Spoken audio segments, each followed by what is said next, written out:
Thanks everyone for being here. It's probably the least people I've seen in the session. I know there's a lot of strong competition, so thank you very much for making it to this one. I hope to repay your time nicely with a nice, entertaining presentation. Okay, try my best.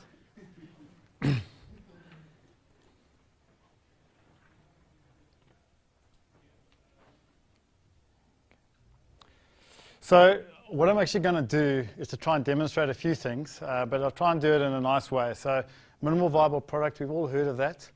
Often there's a misconception. It's thinking, well, something we've got to actually give to our customer that they're going to use and we're going to sell. Not necessarily. Very often a minimal viable product is something that we can just test with our customers to see whether there is a demand for it. So what I'm actually going to do is I'm going to start off with a trailer. When I was putting this together, I actually thought it was quite a weird word, a trailer, because normally a trailer comes afterwards, but trailers come before for movies. So I'm going to give you a trailer now of another presentation that I'm quite keen on doing, but I don't know if people will like it or not. So I was originally supposed to be in the marathon room, and one of the things about me is I love running. So I've run 195 marathons and ultramarathons. This weekend will be 196, and I hope to have done over 200 by the end of the year. Okay, so a bit of... So when you do something a lot, all your analogies tend, and you relate everything to that. So I had a boss who was a mountain climber. We've got a lot of mountain climbing analogies at work. So I've got a lot of analogies about why Agile is like running a marathon. Okay, so this is a trailer now. So the first bit is saying it's not a sprint, it's a jog. Okay, so we think about a sprint, and at the end of a sprint, you doubled over, you can't run anymore. So actually, it's more like a jog. We're more doing a marathon. So this over here, that's Eliud Kipchoge. He won Berlin Marathon a couple of weeks ago. He also broke the world record. He actually smashed the world record, finished in 2:01:40. The interesting thing, all the splits are over here. The difference between the fastest and the slowest kilometer that he ran was 20 seconds. So that's about 10% difference, okay, for every single kilometer. Actually, if you take out the outliers, 40 out of the 42 kilometers were within 10 seconds, and about 30 of them within a couple of seconds. So basically, if you want to break the world record, if you want to win a world marathon major, you're running at the same pace the entire time. Okay? So, and obviously Berlin's quite flat. So you might say, well, what about something like the Comrades? You know, in South Africa, we like to just do things better. So instead of doing one marathon, we do two marathons and a park run is our biggest run. A lot hillier, I can tell you as well. Some big, big hills in Comrades. So this is taking a look at the female gold medal winners, the top 10 at this year's Comrades. And try to make it gold here. Anne Ashworth, who was the lady who won Comrades this year, if you look at how to win Comrades, basically she started here, and she actually got gradually faster. Now remember, you're running 90 kilometers. She got gradually faster. There was 1 kilometer here where I think she was about 1 or 2 seconds slower. There is a massive hill there. If I had to plot my Comrades this year, my one goes up like this, okay? I promise you, I didn't run that hill. I walked that whole hill, okay? So if you want to win Comrades, consistent pace, so what happens is they've got timing mats of Comrades, about 7 of them. The difference was 23 seconds between the fastest and the slowest, okay, over 90 kilometers over those timing mats. So you're trying to do consistent pace the whole way along. The other interesting thing, amazing stat for Anne Ashworth winning it, the last two here, that's about 21 kilometers. So 20,000 people running Comrades. She was the 3rd fastest in the entire field. Okay, so the guy who won, Bongmusa Mthemba, ran faster than her, and the guy came 3rd in the men's race, ran faster than her. She was the 3rd fastest in the entire field. Okay, so that's my end of my trailer. Okay, so I've got a lot more like that, but I love running. Okay, so I like talking about Agile, but if I talk about running, I'll never shut up, so I'm going to have to stop the trailer now. But I am interested to see whether other people would be interested if I did a whole presentation on that. So that's my MVP. Okay, so there is I have put up on pollev.com. So you're welcome to go there. There is a little poll there. So it's pollev.com/runningman with 2 N's, 609. Okay, so you can go there and you can vote. That's how I'm getting some feedback from you as an audience. Would this be a topic I should expand, or should I just think about it when I'm running and keep it to myself? Okay. So with something like a presentation, it's the same like software. Very often say, no, you can't make it smaller. It's the whole presentation. That might be the whole marketable product, the minimal marketable product. But we can do little snippets like this to go and test. Should we continue? Should we stop? Should we change the approach? Think about if you are submitting to a conference, what do? You go and submit an abstract. You're probably not going to go and develop the entire presentation before you've got approval that actually you're going to get invited to go and speak. If you're like me, you leave it to the last minute and you're up at 3 o'clock in the morning finishing off your presentation last night. Okay, so do everything at the last minute. Okay, so that is end of the trailer. On to opening credits. Now, if you watch the movie, generally the opening credits are quite boring. Okay, so I'm getting the boring stuff out of the way. So these are your definitions. So I'm trying not to do too many high verbiage slides, but I assume that they're going to give a copy of these presentations afterwards, so you've got the reference there. What is an hypothesis? So dictionary definition, it's a supposition or proposed explanation made on the basis of limited evidence as a starting point for further investigation. Basically, it's saying we don't know everything, and we're going to go and test it, and we're going to learn more. Okay, so learning is a big part of it. I actually like the philosophical definition, a proposition made as a basis for reasoning without any assumption of truth. So very often what happens, we think that we're right, and we try and create stuff to show that we're right. Okay, so what you're trying to do with a hypothesis is not keep an open mind. And actually, often the most powerful things when we get results that were unexpected. Okay, because that shows we've learned something new that probably no one else knows. And we can really go and, in the case of software development, produce a product maybe that no one has thought about before. Okay, it can become the next Uber, the next Airbnb. So really what we're trying to do, instead of making upfront decisions, following a path, we're trying to take an experimental approach. Okay, figure out whether this thing is true or false. And then by doing so, we then realize what we should continue doing, stop doing, change doing, and so on. Importantly, a false result does not mean we failed the experiment. We've just learned something new. Only failed experiment is where we don't get enough data back to actually know whether it's true or false. Okay, so if no one votes on that poll, it's a failed experiment because I actually don't know any more information now than I did before. Okay, what is a feature? Okay, so another dictionary definition there. Distinctive attribute or aspect of something. Okay, it's quite vague, quite abstract. The IEEE definition is a distinguishing characteristic of a software item. Also, it doesn't really tell you what it is. So here, I prefer to give you just a practical example. So keep that in your head when I talk. So we don't get into semantics. What's a feature? What's a story? What's an epic? So for me, something like password reset functionality. You've got an application. You're providing the ability for a user to reset the password themselves and log back into the system. Okay, so if you think about that, if you're coding that, you're breaking that down, you can have different steps inside there like lock the account, generate a new password, send a mail, update audit logs, all of those kind of things. Okay, as an end user, I don't care that you've done all of that until the complete set is there that I can log back into the system without talking to a human. Okay, so just password resets, nice generic example. We've all used it. We've all forgotten a password. You can understand that, relate to that. And last one of the definitions, what's a feature hypothesis then? So when we just put them together. Okay, so sticking with the example of password reset. Okay, so what are we trying to do? Okay, why are we doing password reset? If we provide the ability for users to reset their own password, call center volumes will drop by 90%. Okay, so we don't know that it definitely will happen, but now we've got an experiment which we can go and run. We can go and build that functionality, and we can go and assess the result. Is it true? Is it false? This is a real example, actually, but normally business will go and put in there by 100%. Okay, and I will show you what the actual results for this one were later. Importantly here, we can refine these. These are living. Okay, so we can, as we learn more, we can adapt them. So we might say, okay, well, now that we know more, it's easy to do password reset via email. To do it via USSD and SMS is a bit harder, so we're going to do email first. Now, because we're just doing email, we don't think it's going to be 90%, we just think it's going to be 60%, and we'll get the rest of the benefit by doing other stuff. When we put an email, maybe no one uses it.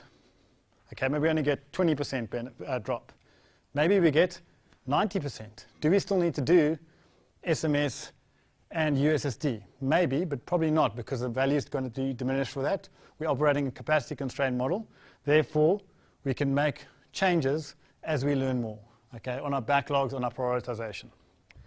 Now, a lot of this, just to give some credit, is based on the lean startup. So this was really popularized. So Eric Ries, who wrote the lean startup, he didn't invent this. Okay, this has been around since science has been around, hypothesis-based thinking. He just popularized it, particularly for startups and for entrepreneurs. So essentially, what he was saying is startups that succeed are those that manage to iterate enough times before they run out of money, resources. Okay, and the time should be as short as possible. So to paraphrase him, if you're a startup, you've got a limited amount of money and a limited amount of time.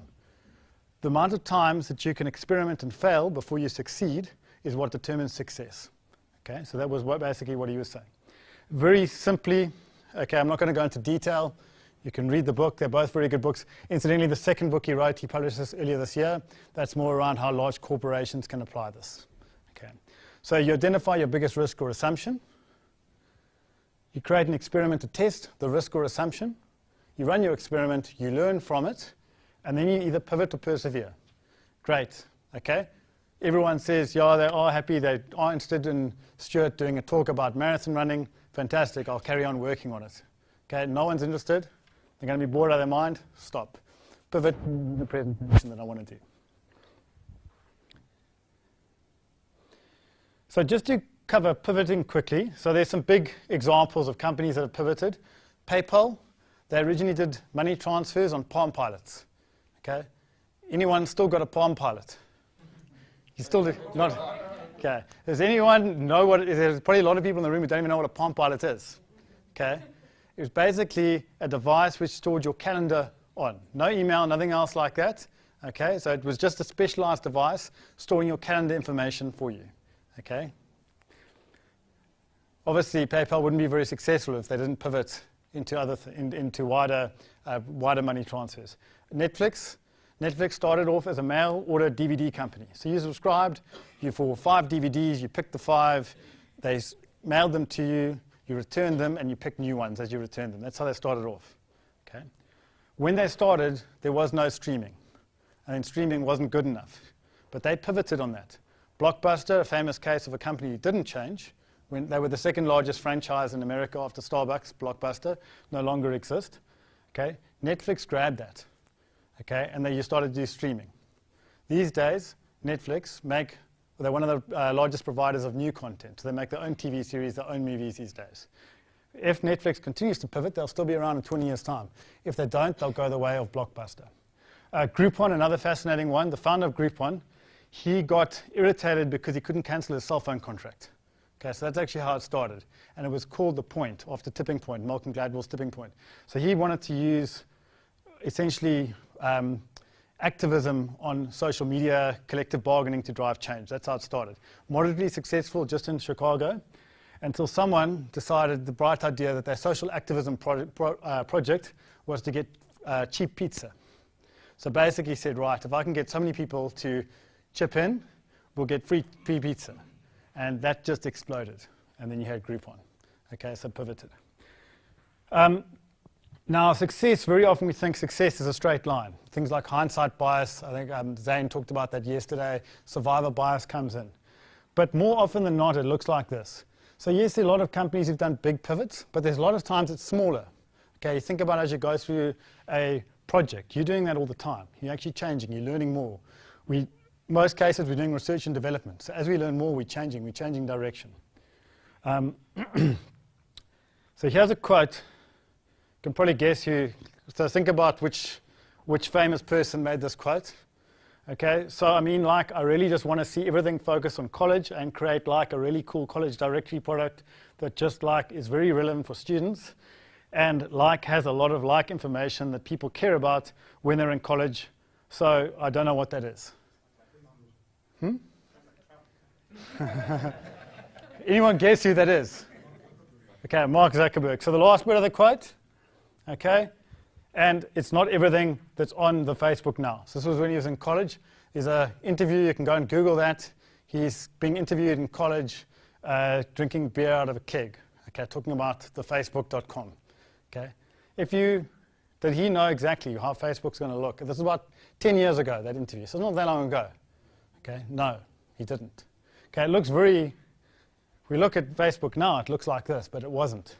Okay, it's gone around Lots and lots of changes. That's normally what things are like. I like quotes. People generally try and put quotes as credibility to one's presentation. Okay, so Charles Darwin there. I've seen some impressive beards around, like obviously Agile Conference. I used to have a beard a year ago. Not as impressive as that. So the quote here is, it's not the strongest of the species that survive, nor the most intelligent. I always say that's good news for managers, but the ones most responsive to change. Okay. Now, if you think about it, you're going through climate change. Which are the species most susceptible to extinction? Your largest animals, things like polar bears. Okay, much harder for them to change.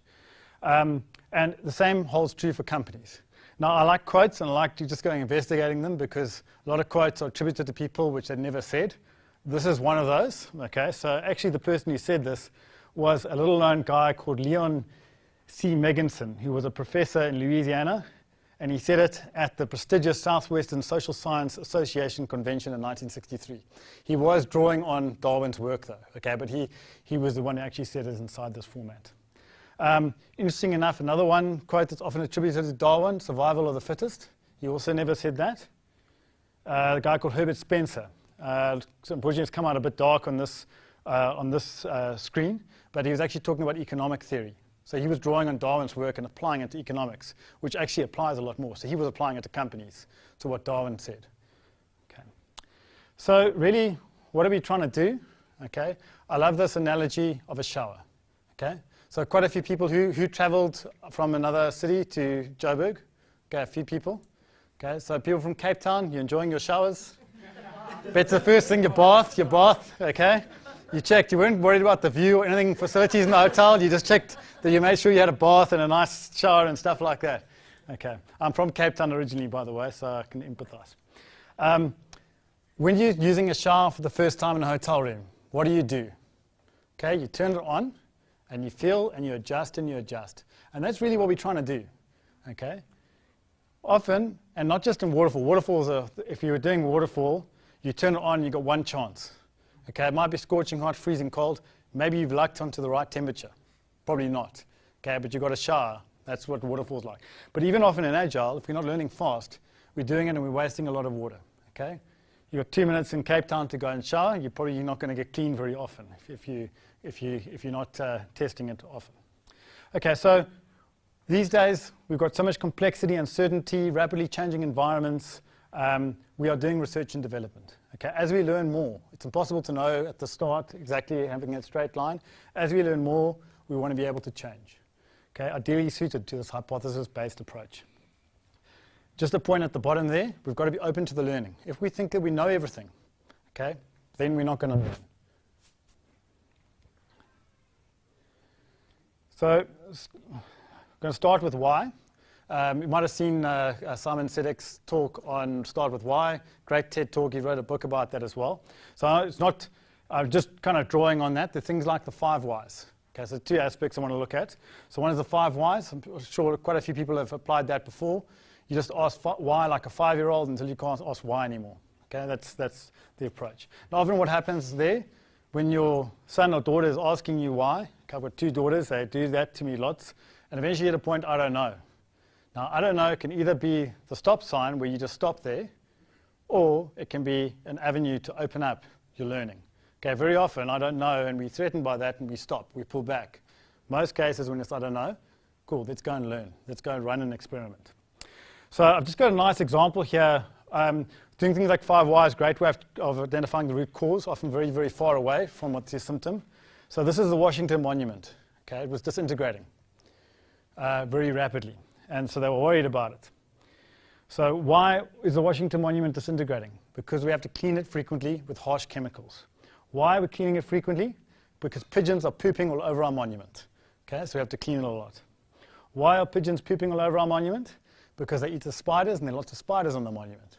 Why are there so many spiders on our monument? Because there are lots of gnats around the monument, and they're attracted by the gnats. Why are there so many gnats? They come out at dusk. They're attracted by the lights, which are turned on at dusk. Okay? How did they solve this problem? Yeah, turn the lights on an hour after dusk. Okay, no gnats, no spiders, no pigeons, no pigeon poop. We don't have to clean it as often. Okay? So very often we overcomplicate things. Okay? If you think about that, if you were trying to solve this in the beginning, what were you doing? You're probably thinking, build a special net around it, okay? Protect it from the pigeon poop. I don't know, get some hawk, okay, to cover around to keep away the pigeons. So often we overcomplicate the problems, okay, where there is a simple solution. If we just go and look, what is the true need? What is the true root cause? So another example here. So you might say, okay, well, yeah, that's a nice flippant one, but what about this one here? So solving childhood malnutrition in Vietnam. Okay, so that's quite a big problem to go and solve. This guy there, Jerry Sternum, he solved the problem. Okay, it's actually, so Sonia in her talk, she talked about positive dissonance. He's got a company, so if you Google positive dissonance, he's one of the top names that will come up. So what he did, he looked at why, so he said, yes, there's things like poverty, education, sanitation, water purity, all of those kind of things. But you can't solve them. He calls them TBUs, true but useless. Can't solve that. Also, he only had 6 months. He was told by the government he had 6 months. He's working for a charity called Save the Children. He had 6 months. Basically, get kicked out. So he looked at saying, well, are there kids who are not malnourished? Yes, there are some. Why? Some are the chief's kid. Okay, exclude them because they're getting more food. Some have got an uncle who's got a nice cushy government job in Hanoi. Also, they're getting extra stuff, ignore them. But there were still some kids who are not malnourished. Why is that? So what it turned out, there were a couple of factors. The one was that they were eating more frequently. The tradition there in Vietnamese villages, they eat twice a day, big meal. If you're malnourished and you're a child, your body can't process large quantities of food. So they were eating 4 times a day. The parents, so also traditionally they were communal eating. They'll put the food in the middle and people just help themselves as they're hungry. Okay? There wasn't a shortage of food. Okay, because they had enough, they had lots of rice and things like that. So the parents were actively feeding their kids. Okay, and if you've got kids, you know how hard it can be to get through certain supper times. Okay, how long supper times can take. Okay, but they were actively feeding their kids, making sure that they did eat enough. Also, there's in the rice paddies, they are freely available. There was tiny shrimp and crabs, but this was considered adult food. Okay, but the parents, the kids who were not malnourished, they were getting fed that as well. Okay, so they were getting protein from that. And there was a green sweet potato, which was just considered a low-class food, but it was full of vitamins. Okay, so the kids who were eating that were also not malnourished. Now, he figured all of this out. Now, I could have done the consulting route and going, I've got all this wisdom, learn from me. Okay, but he didn't do that. If he'd done that, nothing would have happened. What he did was he worked with the villagers.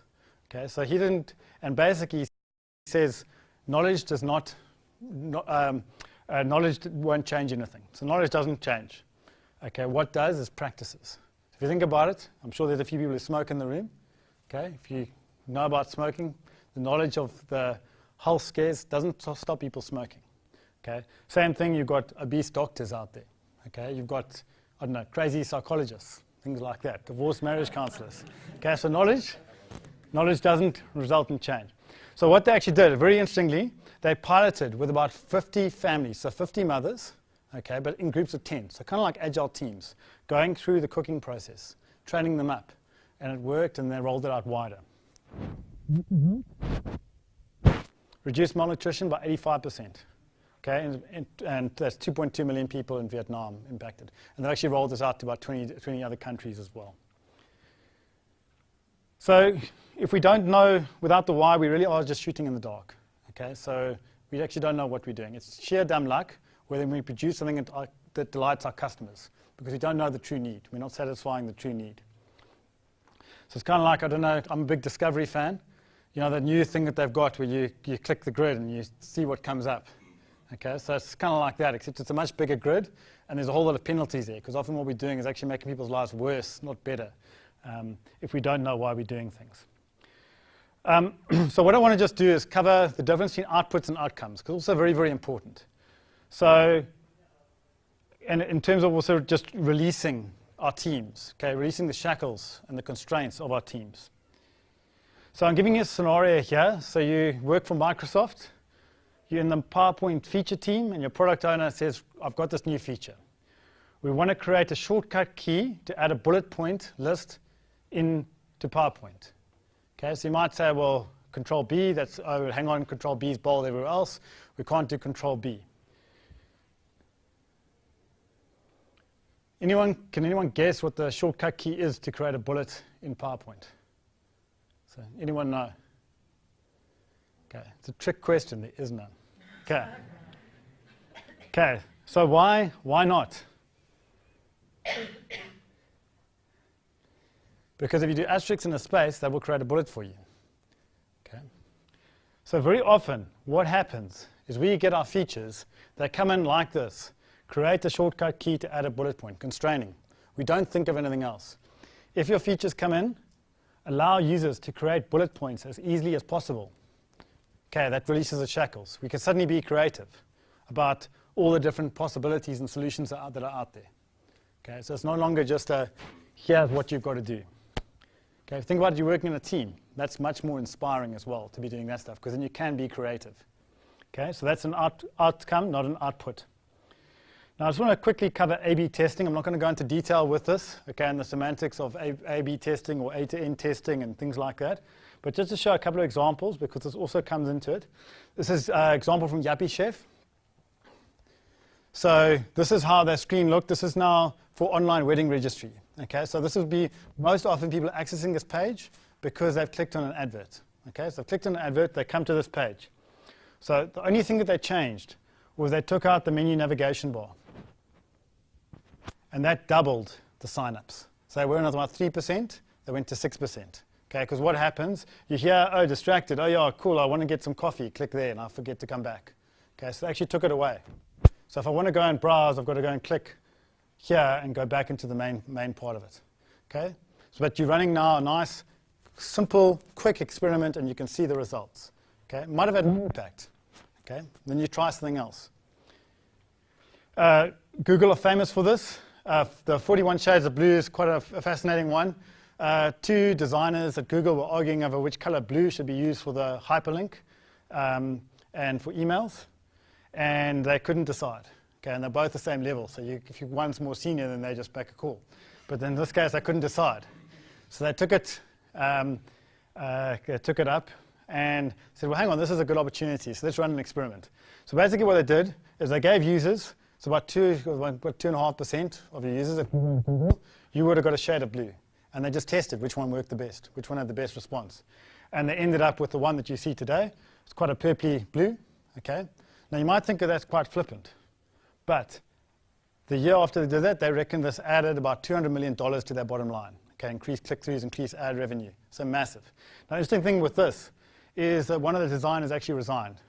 Said, no, you cannot trust engineers over designers. Us designers, we're a special breed. We're the creative people. Okay? How can you trust the engineers? How can you trust the computers over us? There was another one that the guy cited as well. He had a tyrannical blog post about it. So they also were doing whether the border, how many pixels should be in the border. Okay? My argument would be, let the computers decide that stuff. Let the humans go and do the more creative stuff, the high-level stuff, because computers can do that much better. Okay, so that's A/B testing.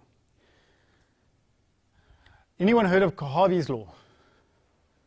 Okay, it's another trick question. There is no Carveys Law until now. So I've got an hypothesis. If you want to create a law, you go to an agile presentation and you put up a slide and you call it a law and then it becomes a law. Okay, but it's based on fact, but there is no Carveys Law. I did Google it. Okay, so basically, Ronnie Carvey was general manager of Microsoft's experiment lab, and he made the observation, only 1 in every 3 changes will result in improvements. Okay, so 1 in every 3. Now these are things that have been well thought out. So the full quote is actually out of the DevOps handbook, is here. But basically, even though these things were well thought out by intelligent human beings, using logic, okay, using, not just taking wild guesses, only 1 in 3 actually had improvements. So user testing far exceeds intuition and expert opinions. Okay, we all think we know the right answer. Okay, I've been around for ages. Now I know I can make the right call. But most times we actually don't know the right answer. So I've used this example, the reason why there's this very, very complex and congested traffic circle. So I stay in Bryanston area. A couple of years ago, they put a new traffic circle. Some of you might travel that route. They put a new traffic circle around Riverside Shopping Centre to alleviate traffic. Okay? It's made it a hell of a lot worse. And very often we do that. We do stuff and we actually make our systems worse for our users. We start congesting up things. Okay, so you want to know that. Hang on, we wanted to improve flow, we've made it worse. Well, let's not do that. Let's change it. Okay, let's pivot and change. And okay, it's not just a gratuitous picture of Harry Potter. So the reason why I've got Harry Potter in there, so is a nice example about expert opinions, okay, and intuition. So Joanne Rowling, okay, obviously her publishing name was J.K. Rowling, very interesting one. So I'm also very interested in bias and unconscious bias and things. She doesn't actually have a middle name, so the K was added. She was asked by the publishers to change her name to J.K. Rowling because they're worried that men wouldn't buy a book with a female author name. So that's why it's J.K. Rowling. But she'd already been rejected by 8 to 12 publishers, okay? Flat out rejected for Harry Potter. The interesting story about how the book actually got published. A small publisher called Bloomsbury, at that stage they were very small. Okay, they no longer are small after Harry Potter. So the publisher either left or gave his daughter, whose name was Alice, the manuscript, which is about the first 3 chapters of Harry Potter. Okay, so I like to think it was lying on the table and she picked it up, but she read it. She read it apparently in under an hour. And she said, "Dad, where's the rest of this book?" And he was like, "I don't know, I've got better things to do." But she kept hassling him. And he said, "Okay, well, hang on, maybe there is something here." So he trusted his daughter to the extent that their first print run was a massive 500 copies. Okay, so the first edition of Harry Potter, 500 copies, Harry Potter and the Philosopher's Stone. Okay, so these are all the best publishers. They've been in business. They know exactly what they're doing. Okay, they don't really. User testing, much better. Give it to your users. 8-year-old Alice knew it was a great book. None of the publishers did. Okay, so let's get on to some practical examples. So going to look at transforming a bad feature into good feature hypothesis. So I do quite a lot of training. I've got an analysis background, so I like working with teams around feature slicing and user stories and stuff like that. So normally what I do is a couple of practical examples, say bring some of your features into the workshop and then we'll work through them. So this is what they brought. Okay, now this is a bad feature. So you can have a read of that. You will have no idea what's going on there because half the team didn't know what this feature was about, okay, that came through. So this is a terribly worded feature. So luckily our product owner was in the room. We had a discussion with our product owner, okay, product owner, part of the team. So basically, why are we doing this change? What's the benefit? We need to update audit report fields for our customers. Why do they need the additional fields? So they can check for errors. Okay, why do they check for errors? How does this work? So essentially, they're checking the errors so that they don't submit them. By the way, I work for a large bank. I work for Standard Bank. You'll see some of the slides later. So basically, this is foreign exchange customers who now they're going to check their reports before they submit them to Standard Bank for processing so that they don't process a lot of errors because the errors waste time, have costs, cause frustration. Okay, so what's the current problem? The customers can't see all the relevant information on the reports. Therefore, they submit files in good faith, but there are errors on them. Okay, what's the intended result of this change? We'll reduce the client error rate by 95%. We've got a hypothesis. Okay, so now the interesting thing here, this will reduce client error rate by 95%. Okay, that was in the product owner's head the whole time, but he was the only person in the room who knew that. Okay, it took 5 questions to get it out. Probably was so obvious, didn't state it. And very often that happens. Suddenly now we've got the why. So we stated the hypothesis statement. Okay, you can see it's not just a made-up thing. It actually took a picture of the board. Okay, if we enhance the audit report to include the relevant details for verification by the client, we will reduce the client error rates by 95%. The little part there, which will enhance the client experience. These days, I would actually exclude that because you can test that, but much harder. And actually, it's a sub-benefit. Focus on the main thing. Put the focus on the one thing. What do we want to do? Reduce client error rates by 95%. Okay, so I've got a few benefit slides. This is the first one. So part of this, it's helping to unleash the creativity of our teams. So this is a leading question, particularly since option A is in red, option B is in green. Okay, but you're coming to work on Monday. Which would you rather work on? Update some fields and audit report? Ugh, that's boring. Don't want to do that. Okay, that's not going to get me out of bed. That's not particularly inspiring. Reduce client error rates by 95%. Okay, well, that's quite exciting. Okay, that gives me a reason to get up in the morning. Okay, round the braai this weekend, I'm going to tell my mates, this is what I did for the bank. Okay, I did a good job. I made a difference in people's lives. So they're the same thing, essentially, just a subtle difference. But this is now covering the why. Why are we doing this? And we can now chase an outcome. Interestingly, with creativity, if you do call it a genius test, Guilford test, you give something like a paper clip and you ask people to think how many uses for it that you can make for it. Give them 2 minutes. And then based on how many you come up with, you're classified as a genius or on a certain level of the curve. If you are in nursery school, you've got an 82% chance of being classified as a genius. If you graduated from university, you've got less than a 2% chance. Okay, so actually our education systems and our processes, they take the creativity out of us. Okay, we want to get that back into our teams. Okay, outcomes over outputs. Normally we're chasing outputs. We want to chase outcomes. That's where the value is. Okay. Second benefit, we want to keep it small, deliver it fast. So we ran through a few questions like which countries. You managed to say we're just going to do it for South Africa initially. There's a production defect. The on-screen and the printed reports are just slightly different. That defect had been there for ages. The product owner said, well, can't you guys just fix it while you're working with us at the same time? And then also being a product owner and all business stakeholder said, oh, I've got this idea also to export this nice file export functionality. Can't you just do that at the same time? So we could. The problem is that if we did it, it's essentially just going to make our feature much bigger. So what we're doing is we're saying, do you want the feature done in 2 weeks, or do you want to make 2 months for the whole thing to happen? Now, if you think about it, we might fix the production defect. Maybe that causes some funny regression defect that delays us for another 2 months before we can go live.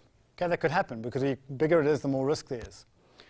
So because we've got a benefit hypothesis statement, we can say, will fixing the production defect have any impact on reducing client error rates? No, don't do it. Okay? What we can do is put it back into the backlog. Who gets to prioritize the backlog? The product owner. And I can tell you that that defect is still sitting in the backlog because it's never, and it probably will sit there forever or will be thrown in the bin because it's not that important. Okay? Second one is so small and fast over large and risky. So with your features, hypothesis is a nice way to make sure you are truly doing the smallest amount to get the most value. And just to show here, this is something we did in the past when we were still waterfall. For a similar size feature, it took a year. Okay, a small feature took a year to go and do. The same feature we did in less than 2 weeks. Okay, and I can tell you the large features, they took years to do. Okay, so I went back actually and looked at some of the features we did in the past. I wish I could say all the features work like this in my area. They don't all, but it shows what is possible. And the actual reduction error rate was about 80%. So we didn't hit 95%. We're always too confident. We tend to be too confident. We got 80%. And it was actually said, that's good enough. So we could have said, is there more we need to do to bring it down to lower than that? And we actually said, no, there's higher priority work. So 80% is good enough for now. Maybe in a year's time, we'll go and try and bring it down further. Okay, but 80% was deemed good enough. But at least we know we did get a positive result. Okay, so next benefit is our team learns together and drives teamwork. So the team left the room knowing what needed to be done right now, didn't need to waste time doing additional documentation. They all discussed it together. Product owner also involved in the decision, so no nasty surprises, and he still controlled the backlog as to what came through next. Okay. So the point here, to try and get everyone inside the circle. Okay, the whole team, product owner, Scrum Master as well. So the reason why I got a model aeroplane there for the handles. Typically, even Agile teams sometimes do this. Analysts analyze, then hands it over. If you're a developer, then you're assembling a model aeroplane. You're not thinking. You're doing mechanical work. You don't want that. You want the team to be creative in coming up with a solution. Okay. So just going to quickly, we are heading towards the end of time. So just a couple of other quick examples where we ran experiments. This one here just to show it doesn't necessarily always need to apply for software. Did an experiment about co-locating teams. So we use SAFE at Standard Bank. PI1, developers, testers, analysts weren't co-located, and we allocated work to individuals, not to teams. Okay, so the idea was if we co-locate, we'll reduce our cycle times by 15%. And the top is PI1.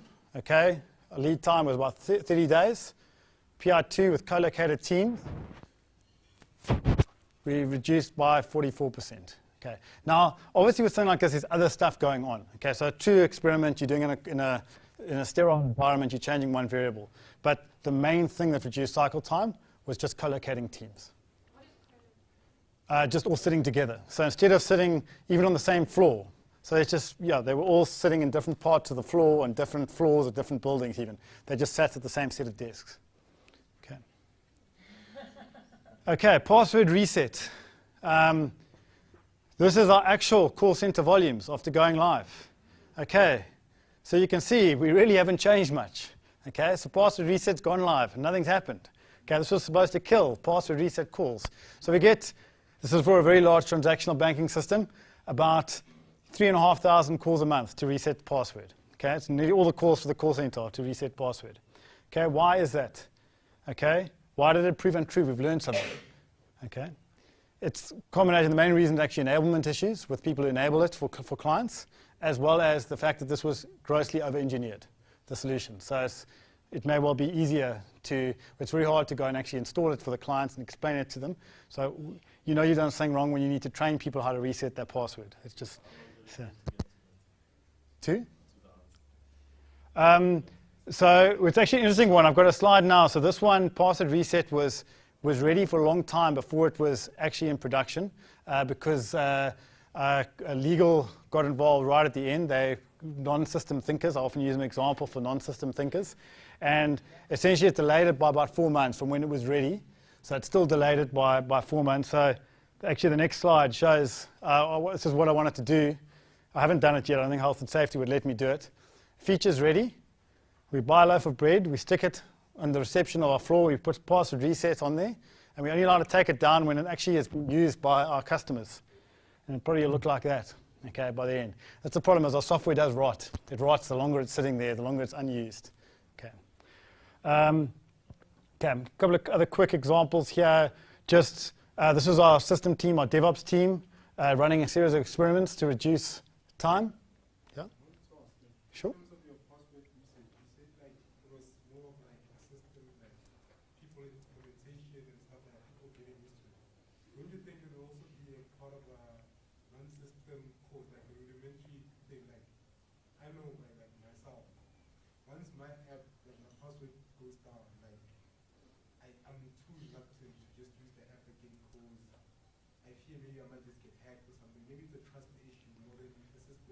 This one's not so much because this is, yeah, I mean, it's a large transactional banking system. So I understand it could be that. But it would often, I think the important point is understand why there could be a whole lot of things. You want to then go and start asking why.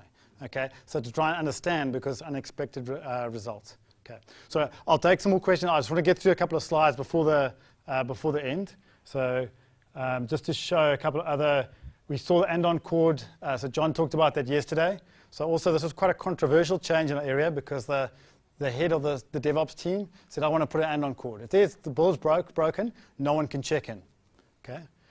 Most of the delivery sites said, no, that's not the right way of doing it. Okay, shown the time taken to fix each build, much better, dropped drastically. The one on the right there used to be 1 day, 5 hours. Actually put it on a different graph because it broke the scale for everything else. Okay, so really powerful. Couple of examples here just on focus. Okay, so a couple of teams. The one, they just focused on getting the size of the release. They dropped it by 25 times. That was one sprint. That's all they worked on was dropping it. Okay, so that whole focus thing. Testing, so they took a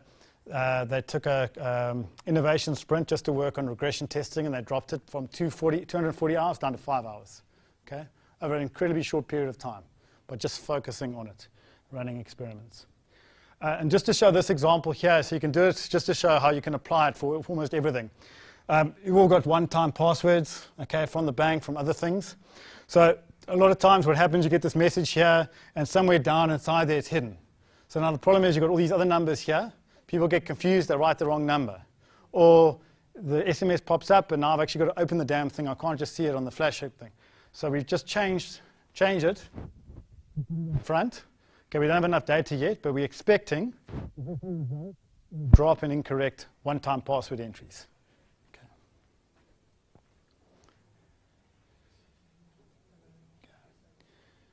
Okay. So I'm going to just fly through this. There's about 2 more slides. I'm just going to really fly through them. Okay, I will stick around afterwards. I'm not sure if there's another, on the board there wasn't another presentation happening, so maybe just stick around, answer questions. Just to get across the main points of the slide, we never measure stuff. Big projects, we never measure it. This over here was, they were basically doing small changes, special team to do small changes, did a couple of 100 changes over 2 years, supposedly got 240 million rands worth of benefit. How much did we actually get? Unknown. None of them could be substantiated, okay, afterwards, despite being told that you're going to get escalated and all these things, begging, pleading, okay, so we just don't know. By doing the hypotheses, we know straight away afterwards, that fast learning, are we getting the benefit, yes or no, okay?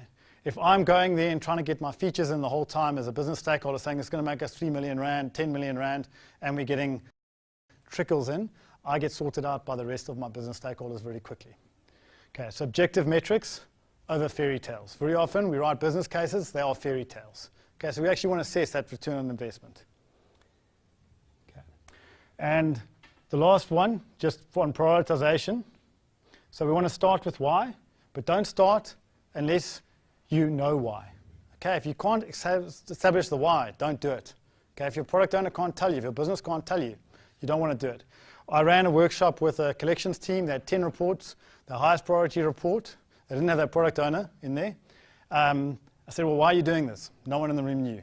Okay, so don't do it. Don't carry on doing it. Okay, so basically, if you can't write a feature hypothesis, either don't know what you want or no one wants what you have, okay, what you're doing. Okay, so it's just a good test to validate. And then you can use that for prioritization. So you can have objective discussions around what you should do. So I just call this survival of the fittest over survival of the fattest. Okay, so not this wish list. Okay, we can actually go, and normally what happens, the smaller stuff goes through. So we trim it off, we get the most value for the least amount of work. Okay, so I know I did unfortunately have to rush through the last couple of slides there. But yeah, so just a question time, or do you have any hypotheses you'd like to just to check, is there anyone waiting to talk now in the room? I think it's free, so I can stick around and answer questions. Okay. Is it okay? Cool. No, I think it's actually free. I did double check. I think the room might be.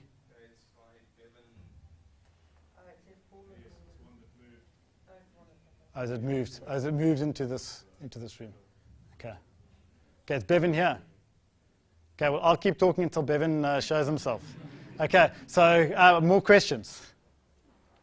How do you filter the bullshit? So somebody says, this is what we're going to do, so and so says we must do it, and they can't really give you an objective answer as to why, so you ask them all the questions, but they really don't know. Somebody has put it on their measurement thing to say, hey, you got to do this type of thing. So ideally, the team, if you've got true autonomous self-managing teams, the team, and that's not just the dev team, that's the Scrum Master and the product owner. Are you waiting out there? Okay, cool. Okay, so I'll just do this one question and then we'll let Bevan come in. So basically the team would manage it and the team would say, no, we're not working on this because we actually don't know what we're doing. There is no why. Okay. Ideally, the product owner, who's responsible for prioritization, they would be the one kicking it to touch. Okay. But the key is true autonomy. Key is autonomy, yes. Now it all works together. Okay.